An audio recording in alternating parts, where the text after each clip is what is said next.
ಅಲ್ಲ ಸರ್, ಈಗ ಪ್ರೆಗ್ನೆನ್ಸಿಯಲ್ಲಿ ಕ್ರ್ಯಾಂಪ್ಸ್ ಅಂದರೆ ಕಾಲು ಅರ್ಧಂಗ ಆಗದಂತ ಹೇಳ್ತಾರಲ್ಲ, ಅಥವಾ ಕಾಲು ಸೆಳೆತ ಅಂತಾರಲ್ಲ, ಆ ಥರ ಇರೋದು ಕಾಮನ್ನು. ಬಟ್ ಅದಕ್ಕೇನು ರೆಮಿಡಿ?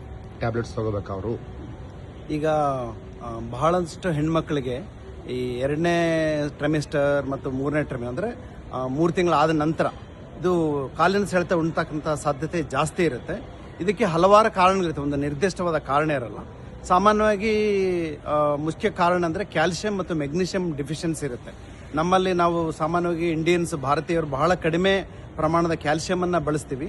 ಸೊ ಕ್ಯಾಲ್ಸಿಯಂನ ಕನಿಷ್ಠ ಪಕ್ಷ 1 ಗ್ರಾಮ್ ಅಷ್ಟು, ಅಂದರೆ ಸುಮಾರು 2 ಟ್ಯಾಬ್ಲೆಟ್ಗಳನ್ನು ನೀವು ತಗೊಂಡ್ರೆ ಈ ಕಾಲರ್ಥ ಕಡಿಮೆ ಆಗುತ್ತೆ. ಅದಕ್ಕಿಂತ ಮುಖ್ಯವಾಗಿ ಮೆಗ್ನೀಷಿಯಂ ಅಂತ ಒಂದು ಮಾಲಿಕ್ಯೂಲ್, ಅದೇನಿರುತ್ತೆ ಲವಣಾಂಶ, ಅದನ್ನು ಕೂಡ ನಾವು ತಗೊಂಡ್ರೆ ಈ ಕಾಲಿನ ಸೆಳೆತ ಕಡಿಮೆ ಆಗುತ್ತೆ. ಅದ್ರ ಜೊತೆಗೆ ತಾವು ನಿಯಮಿತವಾಗಿ ವ್ಯಾಯಾಮ ಮಾಡಬೇಕು.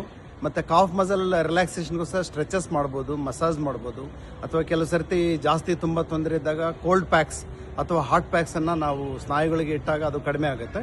ಸೊ ಎಲ್ಲದಕ್ಕಿಂತ ಮುಖ್ಯವಾಗಿ ಇದು ಕಡಿಮೆ ಆಗಿಲ್ಲ ಅಂದರೆ ದಯವಿಟ್ಟು ಸ್ತ್ರೀರೋಗ ತಜ್ಞರನ್ನ ಸಂಪರ್ಕಿಸಿ ಈ ಕ್ಯಾಲ್ಸಿಯಂ ಮತ್ತು ಮೆಗ್ನೀಷಿಯಂ ಮಾತ್ರೆಗಳನ್ನು ತಾವು ತೆಗೆದುಕೋಬೇಕಾಗತ್ತೆ. Thank you sir.